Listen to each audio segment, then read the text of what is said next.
Welcome in, everyone, to another edition of the NFL Bully the board meeting. We're down a man. It's all good. It's Kevin and Seth with you today. We got a lot to break down, a lot of games, a lot of efficiency, a lot of uncertainty. Frankly, we'll dive into it. So let's not waste any time, boys and girls. Give a damn about a hater when I feel like it.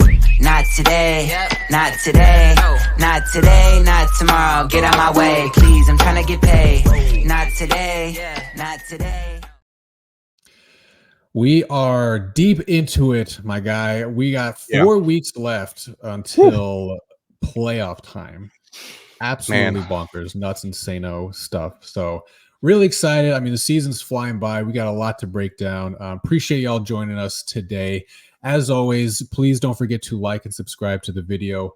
We're here every single week for you guys, trying to insert and inject valuable commentary and other information for you all. Via our podcast, obviously via all of our social media platforms as well. So definitely would appreciate a like and subscribe to the channel as well. So yeah, Seth, we talked about it in the lead up to last week's game, but the name of or I guess the theme going into last weekend, in my opinion, was uncertainty. A lot of unknowns going into last weekend. And I want to underscore one thing and then get your takeaways from this past weekend too. So last year, remember, we saw a record-breaking number of starting quarterbacks in the NFL. 63 was the number. Jeez. I double-checked. Yeah. I'm not sure we're going to hit that mark this year. However, we are already at 48. 48 different human beings have played quarterback in the NFL this season. So it's, injury. I mean, all kinds of crazy shit's been going on. So a lot of weird matchups. But takeaways from this weekend, man. Yeah, how did you absorb everything? Yeah, I'm with you there. Uncertainty and man, it's always so tough to model those. I think we'll end up talking about the Packers game. I don't know. The idea that the AFC isn't as strong as we thought has kind of lingered in my mind. I wish Steve was here so I could rub in. Are the Cowboys back, baby? I don't know. It's our year, baby. It's our year. Exactly. They got obviously a big game coming up this weekend. We're gonna break down, but I don't know. Like, I feel like a broken record, but like San Francisco just kind of stays the shining star. Like they just kind of do what they're supposed to do. Week in, week out. They don't really struggle. Their offense just seems so efficient. Their defense kind of just shuts teams down for the most part. So I have to say I come back to that over and over. The Lions kind of sliding, which is concerning. We'll see what ends up happening. I know Rask gave out them. I think they were at -4 or 3.5 maybe against the Broncos this week, which has now moved to 5, I believe. So interesting to back them this week there. My LA Rams, I think if there was like a bet you could make for like they're gonna cover a lot of games, like, but they're not gonna necessarily win. They're not gonna maybe make the playoff, but like they're gonna get it done. Like the LA Rams are that team for us. The model didn't have us take it at open. It did show value at close because it ended up getting to the 7.5. And it made this number 7. And I wish I would have kind of tailed that bet, but I don't know overall. And then the Saints, man, that team is just dog shit. That whole division is just dog shit. I know we were floating around some thoughts in the group chat, like for different reasons. Are they on a no bet list? Are they on the banned list? Because you're right, they're dog shit, man. Like it was painful. I can tell you that this was serendipitous. The market reopened this morning with Saints versus Giants. Instead of it was the look ahead was 6. This reopened at 4.5. Thank God I couldn't run the numbers until the afternoon because the market rebought it back to 6, which I do not understand for the life of me. So there's not as much value now. There's like only 2%. I can't tell you how excited I was that I was like, well, out of my hands. Like I missed the bet. Like I can't. Maybe the market's anticipating that Winston's going to start because I don't know. Maybe apparently he's had Apparently he's had 3 different fractured ribs at different points in the season this week or this year. Has been playing through it and all kinds of weird stuff with him. So not sure that it fully explains the ineptitude that he's displayed, but. Yeah, I agree with you. That 6 being bought back up to there is kind of crazy, right? And that box score is the most misleading. Like we had no business covering that spread. I think the Carolina Panthers, which is one of the worst offenses in the league, didn't punt after the first quarter, and they were in the red zone I think 3 times, and they went away scoreless. God. I mean, that box score is one of the most misleading box scores I think I've seen all season. So obviously, I'm happy to be on the right side of it, but like, yeah, that team is interesting. I don't know. I'm really, really curious here about the AFC East. I got a question for you. So we talked about this a couple of weeks ago. The scenario for the Bills to actually not only make the playoff, but to win the AFC East isn't all that crazy. And step 1 of this plan just got executed, which was Buffalo beats Kansas City and the Finns lose. Yep. And all Buffalo needs to do is win against the Cowboys. And then the Finns play them in 2 weeks and the Finns lose. And then that week 18 is basically it. So I'm sitting here with 2 tickets for Finns to win AFC East plus 100. They're both worth 3 times what I paid for them. Do I cash one out? Oh, ooh, interesting. Okay. Yeah, the whole Bills, the season long, like, I don't know what you even want to call it, like kerfuffle. They're hot, they're cold. Josh Allen's getting shit. Are they on, hot, but are they really hot and cold? Like, or did they just get really injured? So yeah, I was gonna maybe try to get to that point because that's been a lot of the narratives, in the public per se. But you can see, week to week there is a sort of a North Star here. They are consistently measured to still be one of the top and efficient teams, especially offensively in the league. I mean, number 2 and 3, or like 2 and 4 across several key metrics, both the Dolphins and the Bills. Whatever success rate, echo rate, EPA per pass, you name it. The Bills and the Dolphins are very similar in that regard. So, and what's their defense? Yeah, maybe we bring up their defensive splits. So look, I mean, they're trending on the right side of they're basically average against the rush, and they're better than average against the pass. And this is with injuries.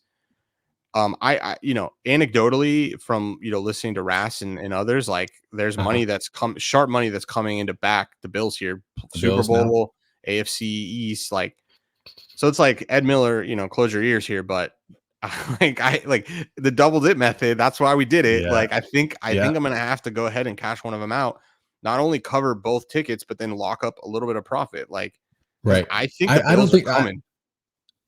They might be. I obviously had a great win against the Chiefs. I mean, there was some, but the offsides heard around the world type of thing.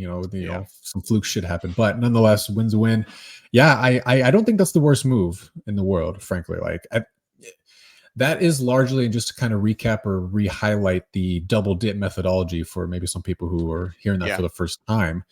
The idea is, when we're betting futures or specific futures where we have identified or think there's value on, instead of using one ticket at whatever your unit size is, let's say it's $100, you take that $100 and you place 2 $50 tickets. And you mentioned it, but the idea is to, assuming that this team, meets or exceeds expectations, there's going to be ROI on both of those tickets to, in theory, cash out one to get maybe some and maybe a little bit more of your initial investment back and still keep your upside intact with the other ticket. Yeah. So in this case, I can cash one of the tickets out and it'll cover both tickets, and I'll make 50% on my money, and I still have another ticket to make that's plus 300. So like and you said that was to win the AFC East, right? Win the AFC East. Yeah. Plus 300. Okay. Which this was as high as about 90% of its value just yesterday. So that loss really take a hit. Now, this will get me some clout points with DraftKings. So DraftKings, if you're listening, I'm about to do this. So you better, whatever your algorithm, I hope this makes me seem stupid, because I want to get some action down on your app, because you got some dumb numbers you hang sometimes. So I'm doing it. I'm cashing one of them out. All right. Hey, boom. I just did it. Can't be mad at profit. Now, be mad at profit. This is the first time I think getting to execute. No, that's not true. College basketball, we got some really good double dip methods, but this is a successful double dip method. We just made money, and we still have the upside intact. We can't lose on that bet. Now, Ed Miller, I think, would have a lot to say about that and would disagree, and I think he'd probably end up being right here. But in this case, I'm gonna roll with it. Let's do it. Can't be mad, baby. So I got a couple points I want to get your thoughts on too here. So real quick on the Niners, I saw an interesting bit about them today. They're only one of 3 teams who have surpassed 3,400 total team passing yards this season. Guess where they rank in terms of pass attempts for the season? I don't know. Dead last. They have attempted the least amount of passes out of any team this season, and they're the top 3 in terms of total yards gained. So underscores, I think, where they are on this chart, and especially you can just see on a per play basis, they know how to throw the ball. They know how to get yards after the catch. It's insane sometimes what Purdy does and some of those other skill position players, but they are a well-oiled machine. Crazy. Yeah. So shout out Kyle Shanahan and Brock Purdy. I mean, even the ESPN folks, I finally heard some of them saying, like, is it finally time to give Brock Purdy his flowers? I'm like, yeah, dude, like, come on. We were a day late and $1 short on that one. Yeah, 1,000%. Like, and I don't know what's going to slow them here, right? Like, the reality of this is, people say he's a system quarterback, Shanahan makes him, whatever that is. But unless somebody pulls his arm off again, like, he's going to be in that system. I mean, obviously, injury can happen, and we saw this team take a step back without Debo, right? So the pieces are important, and I think that's can't go overstated. But we hear that a lot, and I'm not sure. Isn't that the point of a general manager? Isn't that the point of building a roster? Yeah, of course. Yeah. There are good players around Purdy. That means they did a good job. I mean, no one's saying that about Jalen Hurts. I mean, they have a stacked wide receiver room. And Jalen Hurts is, looked at as a really good quarterback these days. So, and I'm not saying he's not. I'm just saying what's the difference? Yeah. No brainer. You put good players around skilled players. Yeah, it makes them better. Yeah, exactly. So speaking of Hurts and the Eagles, though, that was the other team I wanted to talk through or get your opinion on real quick too, because I guess what's your assessment of this team after the past couple of weeks? Because, getting beat by the Cowboys and then getting absolutely boat raced by the Niners, 2 of the other top teams in the NFC. Like, how does this team stack up when it's all said and done? Because you can see, offensively speaking, and they're still, give them the flowers. They're still an efficient team there, but defensively here, you can see them here right next to the Bengals in the quadrant of woe, if you will. So worse than average against the pass and against the rush at this point in the season. Like, what is the deal? Yeah. I don't know what to make of them. I mean, new defensive coordinator, new offensive coordinator. So it looks like the offense is kind of still clicking, but the defense took a hit. I know they lost a lot of their secondary to free agency. We're seeing, the remnants of that, I believe. Now, the one thing with the Eagles, the angle here is that their schedule gets quite a lot easier from here on out, from my memory. So I think that plays a role. They obviously, that being said, they've still only lost 2 games, which is still very impressive. But also from memory, this is a team that had the easiest schedule last year. They only had the 17th hardest schedule this year. So yeah, they're 10-2, but this is a team that made it to the Super Bowl. They're still not playing one of the hardest schedules in the league. So it'll be interesting. That being said, it'll be if you put a gun in my head and you said Eagles or Cowboys, I have to go Cowboys right now. If you put a gun to my head and who's going to come out of the AFC, it's San Francisco all day. Like, unless an injury happens here, I don't really see how San Francisco just doesn't just dominate everybody. They're just in a different level. But I mean, you can see the Eagles right there, and I don't know if Dallas can continue to be as efficient as they're getting week in and week out. Like, they're not going to be able to kind of just go toe to toe with. And we saw this. If you look offensively, one, they're not as efficient as those 2 teams, but defensively, they can't stop those 2 teams. So how are they going to go these shootouts? These kind of like tit for tat games. Like, can they actually do that? And I don't know the answer. I don't think the answer is yes. So if you're an Eagles fan, I think your days are numbered. As far as making a Super Bowl, will you go to the playoffs? Yes. Will you probably be a good team next year? Yes.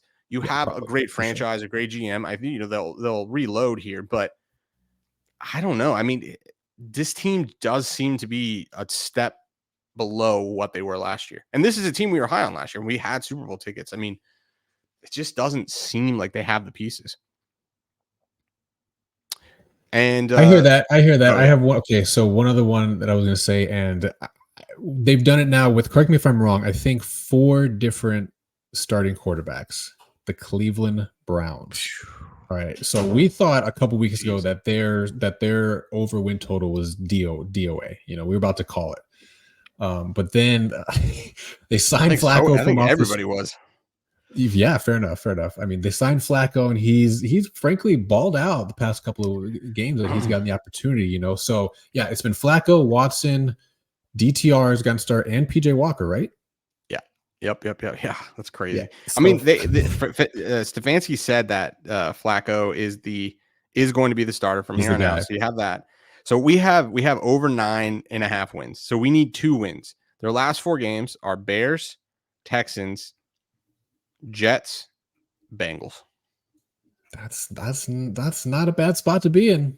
Not a bad spot to be in. So yeah, I mean, but here we are with this Browns team, and they're only 3-point favorites against the Bears. And the Bears, dude, what the hell? The Bears.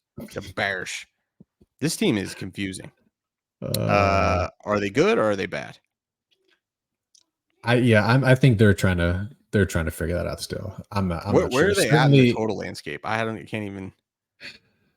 The Bears kind of right in the middle there. Yeah, it's slightly worse than average. Wait, I don't see them. Right below the Colts. Right in the middle. Colts are right in the middle. Oh yeah, I was looking for the Bear, but this is using the C. Oh yeah. Oh yeah. Yeah. Okay, so this team has actually made a lot of strides. This is basically, dare I say, this is an average NFL team.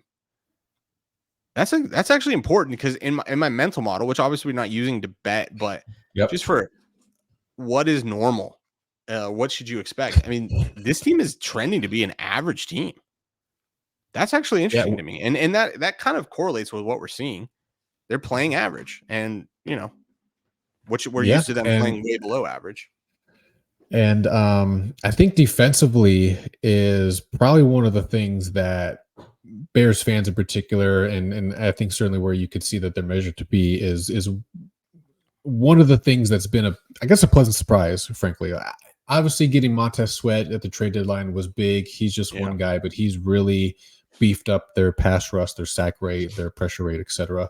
So that's been huge. But yeah, they have slowly but surely. You can kind of see again. They're almost in the middle of the chart here. They were quite firmly hanging out with the Cardinals and the Panthers for not so long ago. A lot of the season. Good on them. And look at them, like they're, you know, they have the first pick all but locked up. So 100% really good on them and their GM. And let's see what Fields in particular is being measured to do. Fields. Where you at, my guy? Where you at, my dude? I can't remember if it's blue or if it's orange. I know. I should have looked at this before we started, but I didn't. No, it's okay. No, this is riveting. Damn, where the hell is he? I don't know. I'm looking. Oh, Fields right there. He's go directly into the middle and go up. He's up. Dead. Got it. Okay. So that's interesting. So he's average, but he's a little bit volatile. But I mean, the thing here though is a guy like this. Can we go back to the offensive splits? He gets so much efficiency from running. So that's the caveat here, right? Like, yeah, and that bears out here. So he's above average. You know, this team is above average running the ball. Of course, he's contributing to that, but they're below average throwing the ball. So he needs to get better there because he's the only one throwing the ball. Yeah, so I mean, he's top 7. He's top 7. Justin Fields is in terms of EPA per rush, which, damn, shout out Josh Dobbs still ranks ahead of him, even though he just got per benched. Rush. And what about per pass? Do you have that? Yeah, I do. For Jay Fields, my guy, where you at? Yeah, he is not so hot. 25th in the league right now. Yeah, so that checks out here. That checks out on this graph, basically what we're measuring. Look, I don't know. I mean, I don't think we're betting against them this week. Yeah, we're not betting against them this week. And I don't know. I can't remember. Have we really bet against them very much? Maybe, once. I remember a couple weeks ago on a Thursday night game, we bet against them and they kicked our ass with Washington. Yeah. But I think that's the only time we bet against them. And I don't remember if we have bet on them this season. So, I don't know. Interesting team. We're not finding a lot of value with them one way or the other. So we'll see. Yeah. We'll see. That team is interesting. So gun to your head, who comes out of the AFC? Gun to my head, I think the Ravens come out of the NFC or the AFC. It's pretty difficult to find flaws in their game from an efficiency standpoint, and then you like the all important, all powerful eye test. It's like they're good. They're a good team. Yeah, but they do weird shit. Like they fucking had the safety. Like I agree with you for the eye test, except for there's like 2 to 5 plays per game where you're like, what the fuck? This is supposed to be a good team. And you know what, man? I just chuck like that's sports, man. That's life. Fluke shit's gonna happen, I guess. That's kind of what I'm hanging my hat on it with. Like, it always seems to happen to Lamar, though. Yeah, it's always Lamar doing some wild shit. I don't know. Okay, what about NFC? I'm with you. I think Niners. Yeah, I think it's gonna be barring some injury to some key players of theirs again. I think they've proven to be the team to beat by far and away. And I have to say, the Ravens do feel like one of the few teams that would have a chance against the 49ers. Okay. Like if this needed to be a shootout, you could really, I think you could envision seeing that shootout. And then can the Ravens do enough to slow them? Like, I don't know. This just seems to like we've seen them go against the Eagles. That wasn't really a matchup. Did they play the Chiefs earlier in the season? I can't remember. The Ravens? Yeah, not sure. No, the 49ers. I know they went against Dallas and they whooped Dallas's ass, if I'm not mistaken. They smacked them. Yeah, the 49ers. Yeah. So, we'll see. I'm with you. I think I looked at that like 2 or 3 weeks ago. It was like plus 500 for that matchup, which is kind of telling. It is. So a lot has happened, and again, like a lot of these teams, we talked about a lot of them are dealing with major injuries, particularly in the quarterback position. So the opportunity for teams like the Bills, for teams like the Browns to play these, I want to say weak schedules, but now playing these teams who are playing their second or sometimes third string quarterback, like there's potential for some weirdness to be happening. One of the final teams I wanted to ask you about. What about the story of the Broncos? That kind of like came out of nowhere and is arced quickly. Now I know Herbert got hurt in that game and I didn't get to watch it. But man, that team is like won some weird games. They're not on a streak now, but like, in an aggregate chunk of games. Yeah, they definitely are. And this is a team that was defensive EPA per play was below Washington, and they've crawled all the way back up to average. I mean, that's very impressive. And 100%. You got to remember they have an albatross of let's say 65 plays where they gave up 70 points. Or 50 something points. Sorry. No, wait, was it 70? 70, yeah.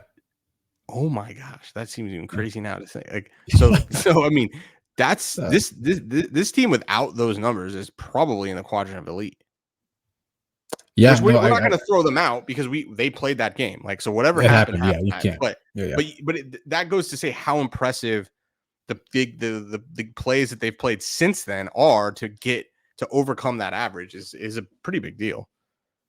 100% would agree. Yeah. And this is, they're one of the teams that, at least in my opinion, there's been this unquantifiable effect of like the honeymoon period of Sean Payton, Russell Wilson, etc. Just, I won't say butting heads, but like they just weren't meshing well, oil and water, if you will. And then slowly but surely, things have started to click. They've started to gel. They've played better defensively. Had some really good, performances against some good teams, namely the Chiefs and who's the other team? I think it was the Bengals.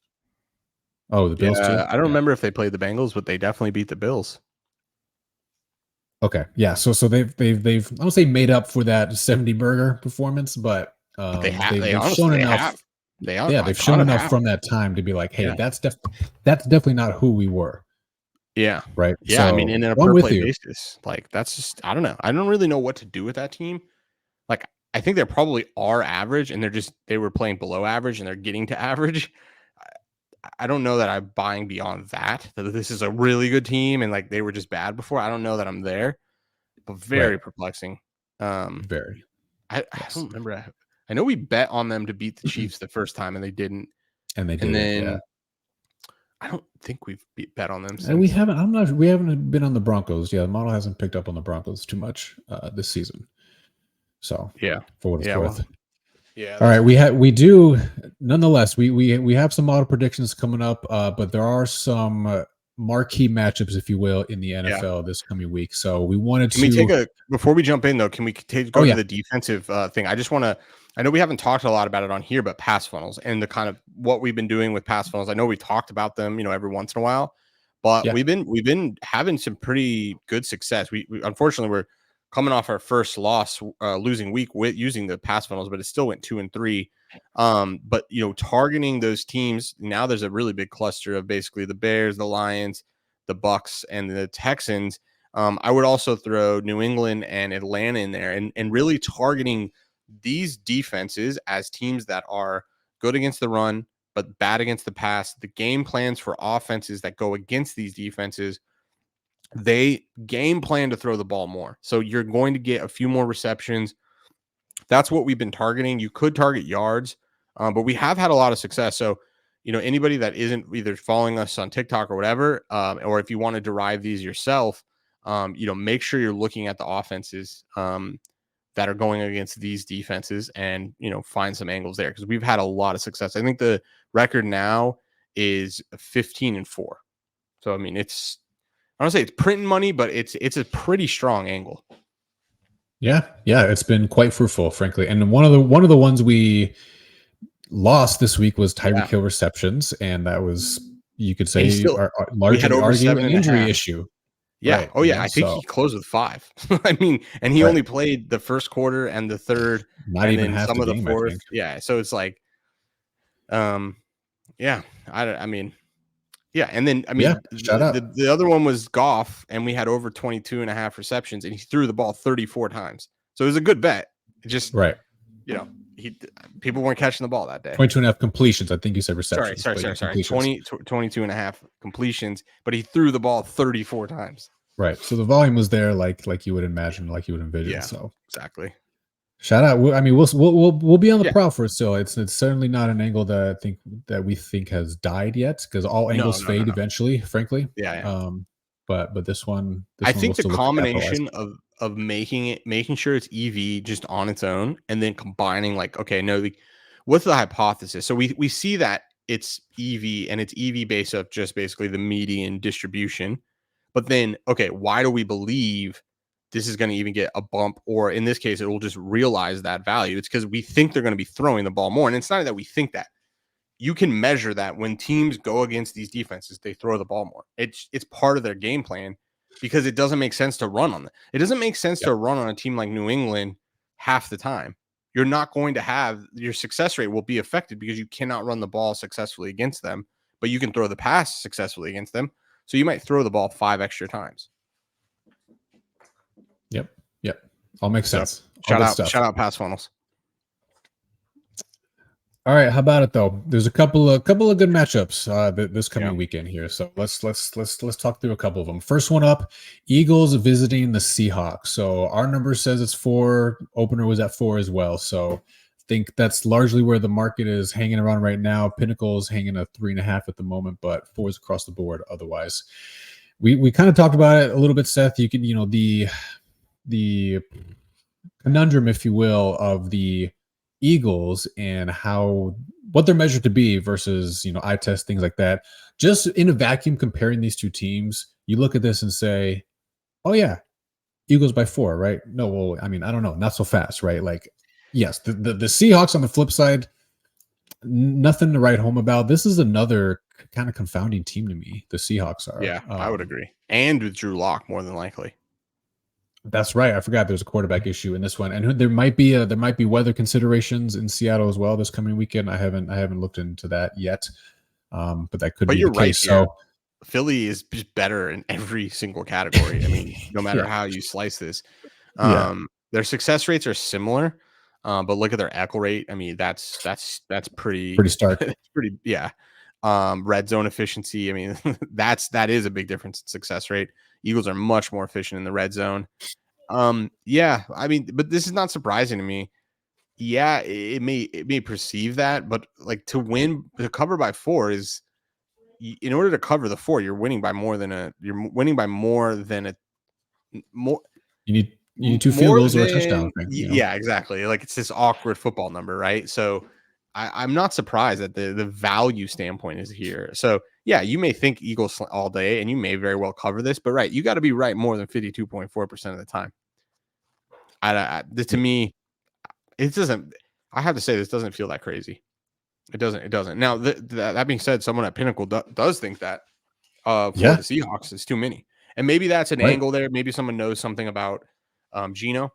I didn't run the numbers, but I mean, it's not crazy. Like, definitely, this number is not 4 if Geno's starting. It's something a little bit lower. It's probably around 3 or 2.5 or something like that. Yeah, I do wonder once news comes out about that how that will move. But on a net basis, like total defensive EP per play, Eagles are the 3rd overall worst team in the league right now, only behind the Cardinals and the Commanders.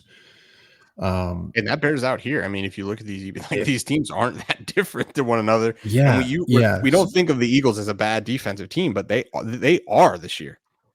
Yeah, and it's just really, they're really weird. Like conflicts with, it's like a little bit of cognitive dissonance going on, with me for them as well. So especially who they were last year. Especially, because exactly right. Coming off kind of a dominant year.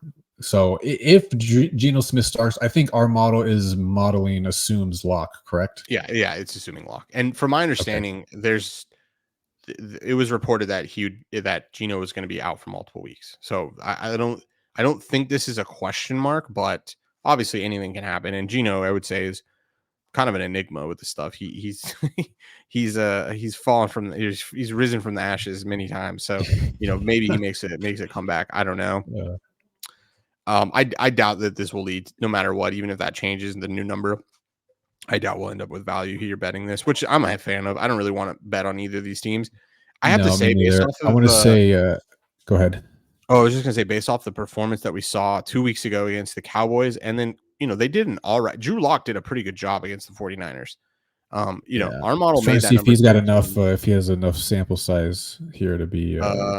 He should after that game. I don't know where it is. Oh, he's dead center. Oh, okay, there you go. So good for him.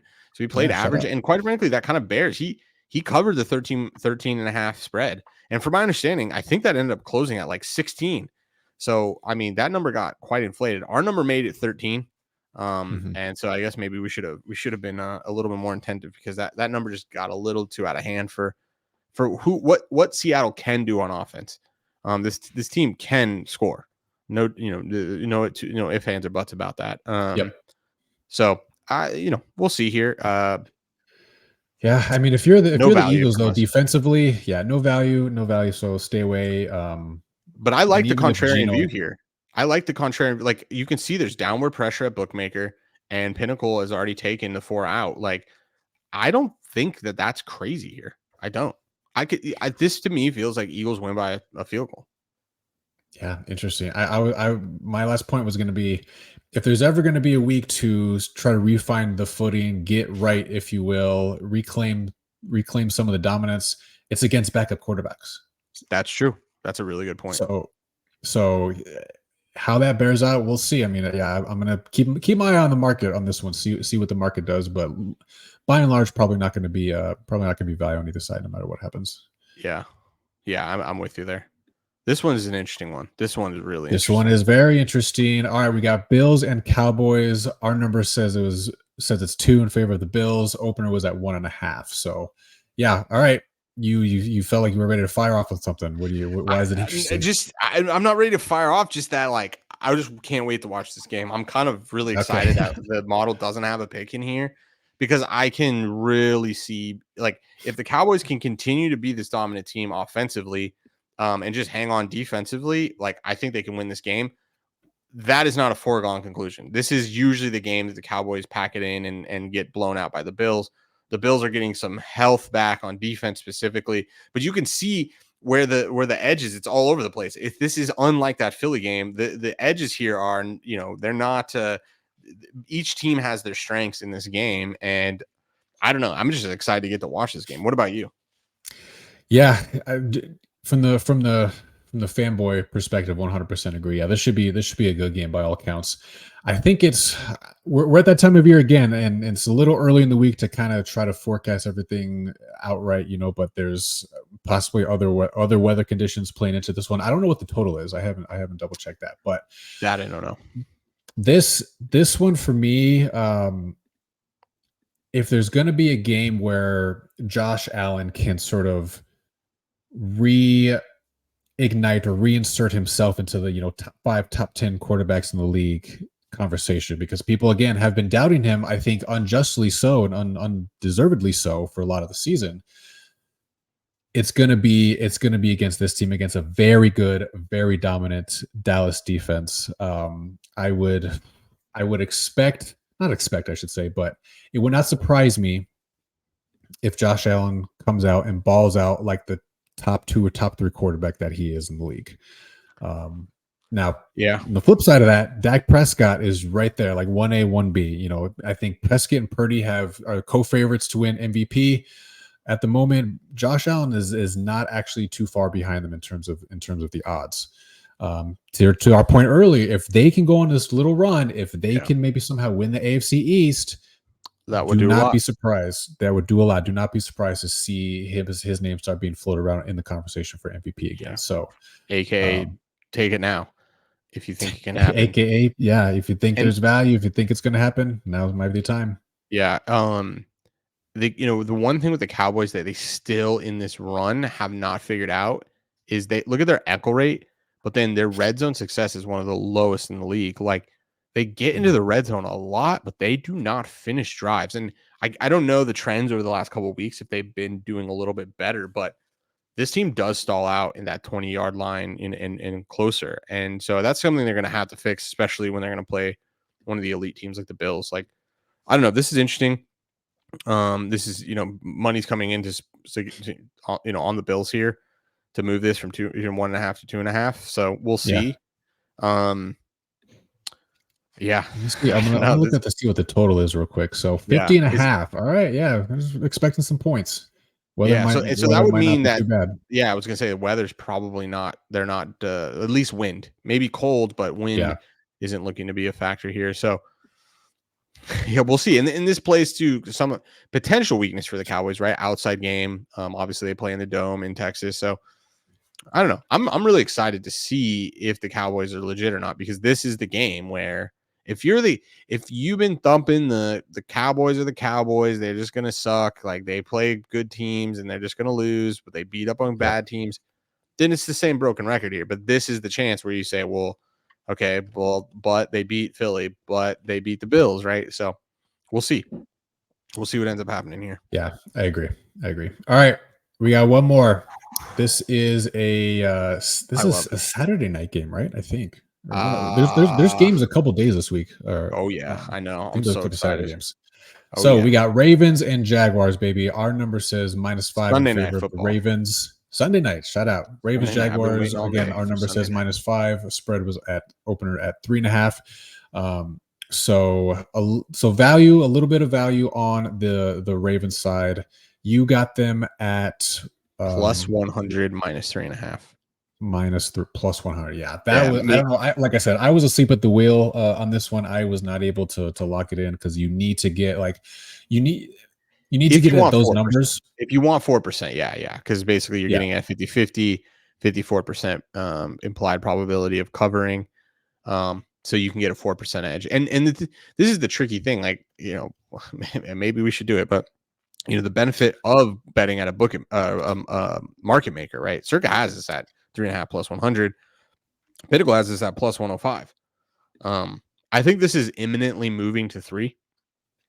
The pressure is on Jacksonville at the plus 3.5. That's pretty clear. the thing here you want to think about, and it's really important, right?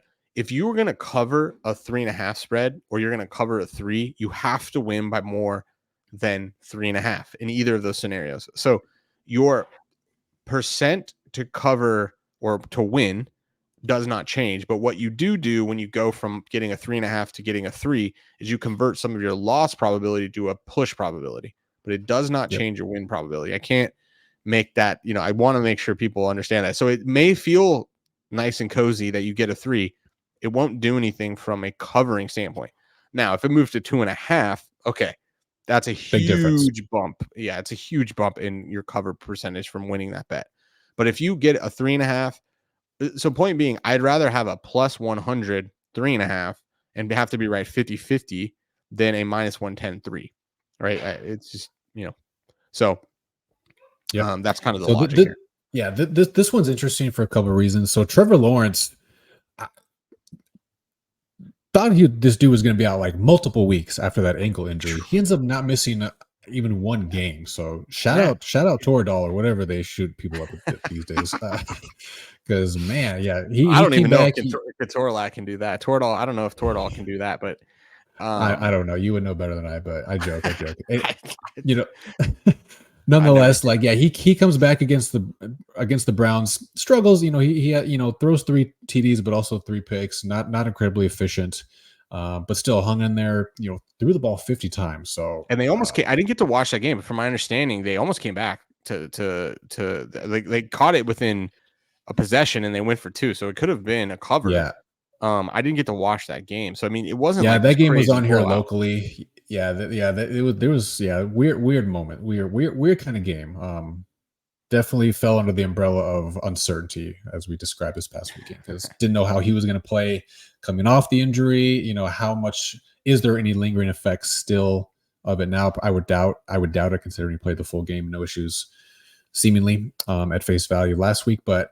Yeah, we talked about the Ravens again as another, or we talked about them earlier as a team that is, again, by all accounts, very good, measured to be very good. Have some weird fluke shit happen with them from time to time, particularly Lamar Jackson. So, what do you want to say? Is it like positive variance that he's generally on the right side of these fluke things, and I think they're the number 1 seed right in the FC right now. Yeah, they are now. Well, from a win record, but I can, when we bet against them, we are not on the positive right of variance. We have been on the wrong side of variance every single time. I think we've taken them 3 times and we have lost all 3. And I think, a couple of them have they've all been fluke shit. It's all been not even fluke shit, fumble shit. Lamar Jackson fumbling the ball specifically. If he does that here, we will not cover. I mean, this is really coming down to what you get at quarterback here. If you look at the EPA career for Jackson versus pretty stark. Lawrence is, I mean, that's a pretty big difference. But if you look at success rate, echo rate, I mean, these teams are not all that dissimilar. So it'll be really interesting to see how this happens, and then. Or see how this goes, and then defensively, right? The Ravens are playing one of the best defenses. Can they make and exacerbate Lawrence to turn the ball over just like the Browns did? I think if they see that, they might see success. The concerning thing here is it looked like Flacco played well, so they were able to cover a very good Browns against the Browns defense. Now that Browns defense is a little bit banged up, right? I think Mark Andrews is still going to be out, right? Because he's put on IR. Yeah, he's on IR and very doubtful to return this season. Oh, is he? Was it that bad? I didn't realize. Yeah. So Andrews out. That is a big blow, obviously, for them. Christian Kirk on the other side is out for the Jags as well. I forget the guy's name though. The guy filling in for Mark Andrews had like a big game last week. So he's Likely. Isaiah Likely. Yeah. So. I mean, look, I don't know. I mean, I like the number. I like the odds. I'll take a 50-50 chance that basically Baltimore can win by 6, 7, 4. I'll take those. If this is truly the best AFC team, you got to beat these other AFC teams that are trying.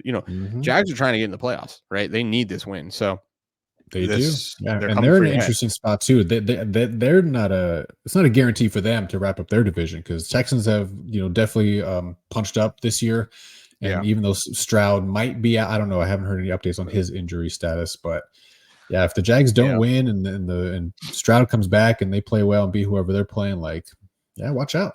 Watch out. Jags could be in a little bit of trouble with the division. 100%. So. This one's interesting. I don't hate this. This one is just like you're playing the numbers.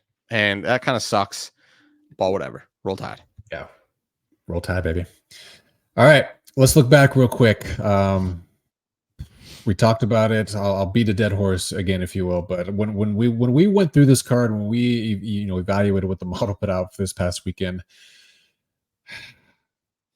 felt a different way than I had all season. Frankly, I don't know what the word I would use, but it was just like, you felt good or you felt question mark? No, I felt like mysteriously unsettled. Okay. Yes. So I feel like that coming out of this weekend 2-2, to cut to the chase, coming out of this weekend 2-2, and taking the Jets bet off the board, which in hindsight was a mistake. But coming out of this 2-2, hand up, I felt good. Not my fault. I felt good about it. So yeah, and man, I like.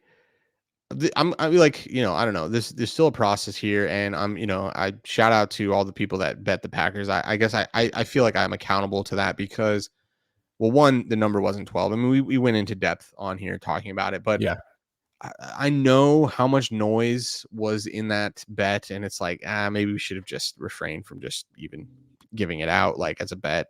And so, I hand up there, and then the Jets. Yeah, I let the media get to me, and I think lesson learned. That's not going to pay the bills. I mean, if you put which element specifically, I'm curious because I don't think we talked about piece of it. It was we talked about like the Jets or the Packers? The Jets, because we talked about like, okay, where there's weird systematic stuff going on, like Tim Boyle cut Zach Wilson starter, but he doesn't want to start, all that type of shit. Yeah. So who was going to start? That was like kind of the question. But then it was like the news kind of died, but then it's like, okay, well, what are you buying? But this is the ultimate point that I just jokingly sent this to you as like, you put in so much work in the analytical setup of all these things. Like, you have to understand what goes into building the model. So building a model isn't like, okay, you put in all the hours to get a database, you put a model together, and you're like, okay, let's start betting. I mean, hundreds of hours goes into what is the optimal model? What is the ROI on this model? What is the performance of this model over? We backtest like 6 seasons. It's like, what is the performance each week of each one of those seasons? So it's like, sometimes I forget that because you have to make these decisions, pretty early on. You even if you waited till Wednesday, like you're not getting the perfect information. Right. And sometimes I forget, like, no, like you have to trust the process. You have to trust the process. And for a game like this specifically, we should have trusted the process. That's the best way I can say it. And I got the yips. I try to think, well, there's a confounding factor, which is motivation, which I can't measure. And I think by and large, you're probably better off just playing the model. Like, unless there's some crazy reason why, or like the Packers is a good example. That should have been the one that I pulled off the board. Why? Because there's a lot of noise in that number. Like, that number is not accurate. When we knew that wasn't accurate, we knew there was an issue. But if we averaged out a couple things, we got to 7. That showed a little bit of value. Obviously, there was injury aspects to this game. So hand up on me. Hand up. I shout out to all the board members. I cost us a win, and hopefully I'll cost us less wins in the future. We'll get it back, baby. We're not worried. We're not worried at all. The one I want to, we talked about the Saints. We had no business covering that one. That was just an ugly, shitty game. But the Vikings, man, I didn't get to watch that game. That wasn't on here. I don't know if you caught any of it, but I caught Josh Dobbs gets. You did. Oh, God bless you. Wow, holy cow. So Josh Dobbs gets benched. I don't know at what point in the game he got benched. Nick Mullins comes in. Fourth quarter. Wow, damn. Shut up. Yeah. Does just enough to drive it was down. Literally the only offensive efficiency that whole game saw was when he came in the game, and he just basically took them on one drive that got them in field goal range to win the game. I mean, it was as simple as that. Just as a side note, what a fucking ride Dobbs has been on this. Like, first player I would have to imagine, somebody fact check me on this. First player in NFL history to be traded twice in season and then to be benched twice in season. Like, some crazy stuff. Like, shout out to him, dude. Like, he's a cool guy. Like, very smart. He's well documented. What his life's about. But he won't ever play again. He was a journeyman for a reason. You think? I don't think he'll ever for a reason. Yeah. This brings us back when we were like, okay, well, he went up against a pass funnel. This is the week to fade him, and then he had success the next week. He's like, damn, we got to listen to ourselves. We should have just doubled down and faded him the next week. Like this train was derailing at some point. And I guess it was last week. We're going to talk about next week's games, but this is got Mullen starting, and yep, and they've already said he's the guy. Yeah, he looked good. So. He looks good. I have to say, for watching that whole game, there was no offense, and he came in and he ran it. The big thing here and obviously this affected the play with Dobbs, but the reality it is what it is. The wide receiver coming back. His name escapes me. Justin Jefferson. He went out with an injury that game. Yeah, that's right. But it looks like he's on track to potentially come back this week, which would be huge. So, and then the fins. I mean, we were covering that thing, and I don't know if you got to watch that game. There was an interception that he almost had. It was like 3 minutes left before they scored either of those. The Titans scored either of those touchdowns. If he just comes down with that, I think we're in a whole different situation. But shout out to Will Levis, because he was not being denied, and the Dolphins just looked stunned. They looked like he just came in and grabbed their lunch, and they're like, "You can do that." Yeah. Where's he measured to be at? Because he balled out. There's no doubt about it. So Will Levis, okay, midline down. So midline down.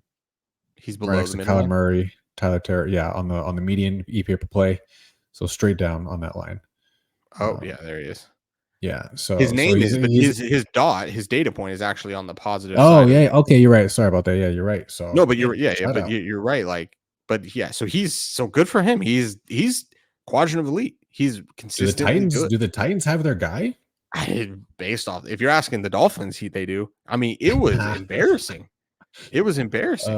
Like, shout out for him. Shout out for Vrabel going for 2. Got it. I mean, we had no business covering that game, but. It's always hurt your heart when you go from not covering to covering, and then they steal it right from you. Yeah, it was brutal. Whatever, that's variance, baby. It is variance. We march on. Go march on. Bad and I. We march on to week 15, my friends. By the way, the model is that puts us at a 56% win rate. We're at 34 and 26 and 1. So 56% right, which by many accounts, this is largely where we would anticipate on a normal sort of variance year to end up. Yeah. Yep. So we're tracking accordingly. So that being said, all right, this is a pretty interesting slate, a relatively full one, because there's a couple maybe other potentials that might qualify as model plays here. So yeah, let's run through the ones that we do have so far already. So we got Pittsburgh plus 2.5. Got that at BetMGM. San Francisco minus 13.5. Minnesota plus 4.5.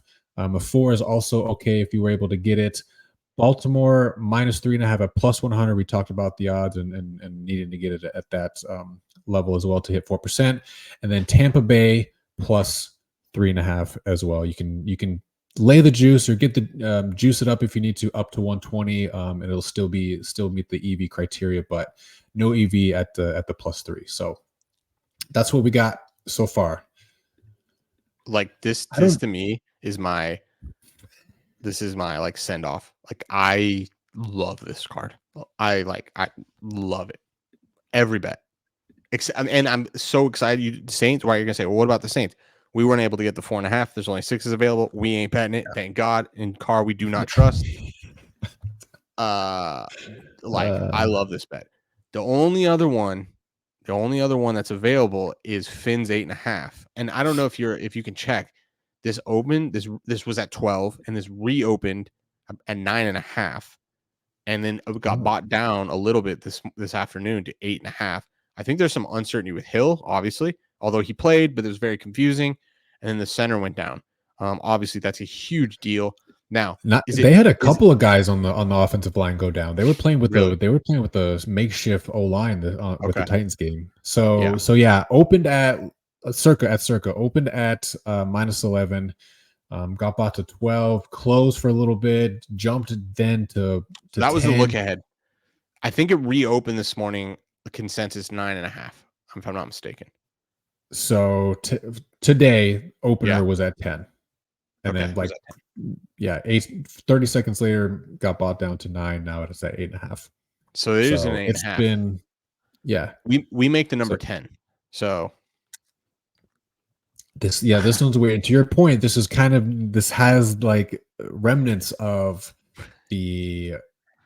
both the pack, maybe more so the Jets or the Packers situation, depending on what angle you want to look at it at. Yeah, exactly right. So you build a model, but the problem is, I will say, like, the one thing that I shout out. This isn't this at least quarterback news though, No, well, actually, I was just gonna say, like, shout out to anybody if they got any analytical approaches here. How, and if you can figure this out, or at least an approach to it, how do you account for an injured offensive line? I think having that signal in a database is so valuable, because it is such a key part of pressure timing. The timing of the league is so important, and pressure is the thing that disrupts that.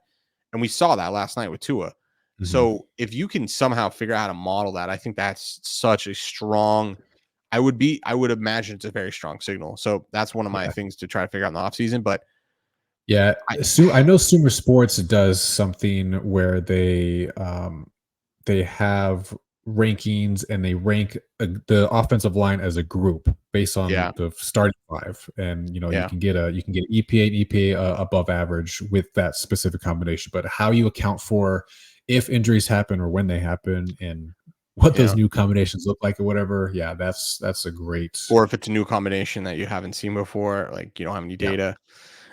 No, it's something we'll look into. But I don't know.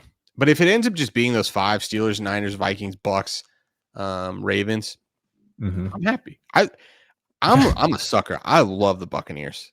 I want them. Like, I don't think they've covered once for us, but you're still going back to the well, baby. You're just you're a glutton. Glutton for punishment. Who do they play? I don't even remember who they play. They play a rookie. The Bucks. I know that. Do they play the Bucks? No, they play the Packers. Oh, okay, that's right. Yeah, so this is okay. Good question, good conversation. So I decided, I just converted Love back to a rookie. Oh, yeah. So instead of making him his own character, he's just full rookie now. No, okay. Walk the good people, and more specifically me, through that. The logic or the methods? The logic. Okay, yeah, happy to do that. So we have a cutoff of basically when they go from their 12th game, so 6 home, 6 away. When they go from their 12th game to the 13th game, they convert from a rookie to, in this case, Jordan Love. So then you start contributing all of his play to him as a category. That signal and doing that method is very powerful. Why 12 games? Back testing, you get the best RMSE, so best predicted power. The problem is in these quarterback situations where they go from the 6th game to the 7th game, the 8th game, you have very little. You have like 1 or 2 starts where you're contributing the information, right? Because you don't want to convert the rookie information back to what they did, because then you lose your rookie information, because you're taking them out of the rookie pool. You want to leave the games that are 6, 12 or less, or 6 on home, 6 away, in the rookie pile. Kind of think of it like that. So you want to keep you don't want to pull those games away from the rookie pile. So you have to leave them in the pile. So you're basically left to only 1 or 2 starts. Well, that's how we were in that situation. Shout out. We were in that situation last week where we got a lot of noise. Why? Because in the one game that he was himself, he won. He did really well. He dominated. So it bumps his numbers way up. Well, the same thing's going to happen again here because he only has now 2 starts. So I just decided throw him back in the rookie pile, and he's a rookie. He just use the rookie effect here for him. I think it's a more stable signal.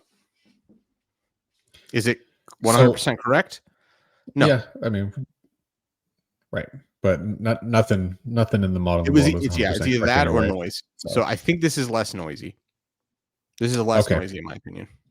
All right, I think that's a good summarization of it then. Less noise, which I think most people. Yeah, and that's an oversimplification. But but it's the most. I think it's the most stable signal you can come up with for quarterbacks with few starts. Okay. All right. Well, let's hope the Bucks do not send us back to the dry well. But this thing is on the move to 3. So I mean, the early market's buying up, which is I think good to see. Obviously, we're not mature, but let's just hope Christian Watson's hurt again. That team is very good. The Green Bay Packers are very different with Christian Watson out. Or Aaron Jones, he was out too. But he's been out. He's been out in this whole run. It's just Watson is there. Is he? Okay. When they don't have him, that offense is dog shit.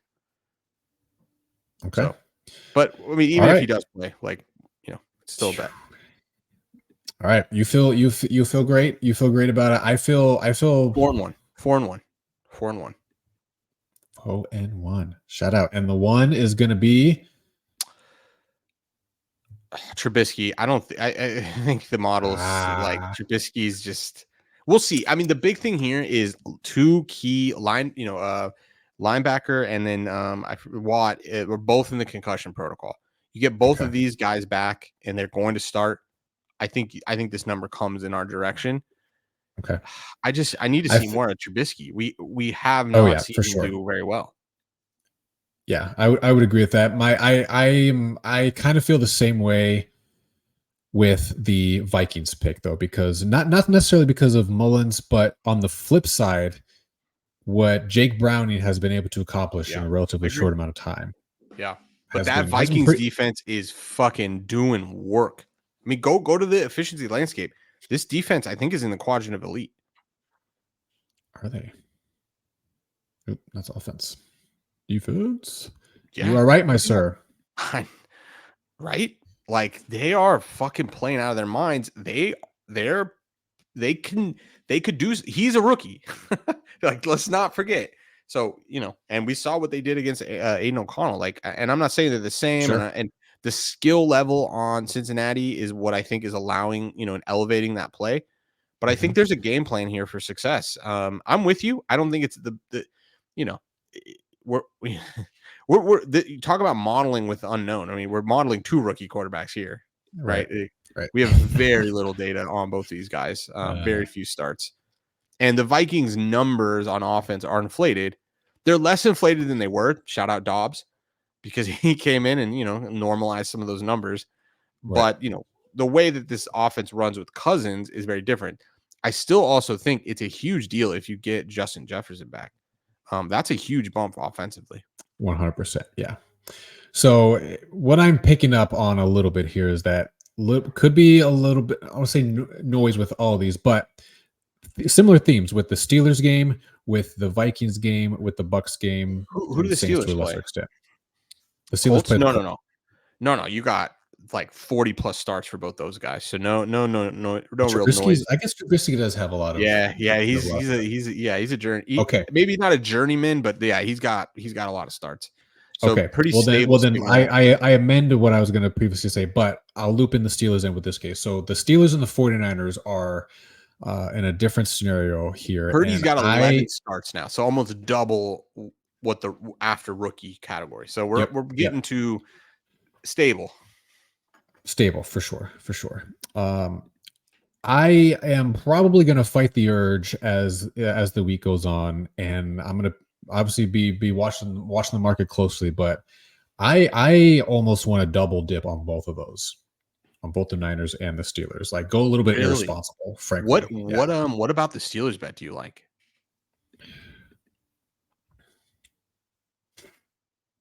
I'm just struggling with Trubisky. Like, we haven't seen him. That offense hasn't done anything, but it has definitely done nothing with him. at helm, but it's been a really weird situation. He came in a game with the game got stopped twice due to weather. Okay, so that was wild. Then what they play, was it Thursday night? This last Thursday night. against the Patriots, right? So it was off, so it was off a short week. Patriots are a good defense. So it was like, now the disturbing thing was how efficient New England's offense was in that game. So that's a little bit disturbing. But I think Watt got knocked out of the first play with a concussion. So got knocked out, went back in. Yeah, that was weird. I think you really need to see him play this game. Like if you, especially if you're going to nuclear whale lock, Degen, mortgage on the Steelers, then I think you want to see that as a signal. All right, my whole vibe on this got thrown out from the start when you threw me off with Trubisky has that many starts. So I'm flip flopped twice now, but my original intent or point was going to be I want to hammer home the Niners because in my mind they were the ones who were standalone in terms of the noise versus the signal relative to the other games. I'm going to be fighting the urge all week not to hammer home the Niners. Well, and why is this open at 14 and moved to 13.5? Like, what am I missing? I'm attempting to work through that myself with the mental models and anything else. Still 14 at Pinnacle. But all retail books are at 13.5. Not yet. Although moved, if you look actually at all of them, there's a war going on. This thing keeps getting bought from 14 to 13.5 and then 13.5 to 14. Like there's a war going on. Yeah. So it'll work itself out here, mature market. I think this closes beyond 14. I honestly do. I wouldn't be surprised either, and that's where part of my logic is there as well. Kind of trying to forecast what the market's going to do, which good luck doing that consistently. But I'm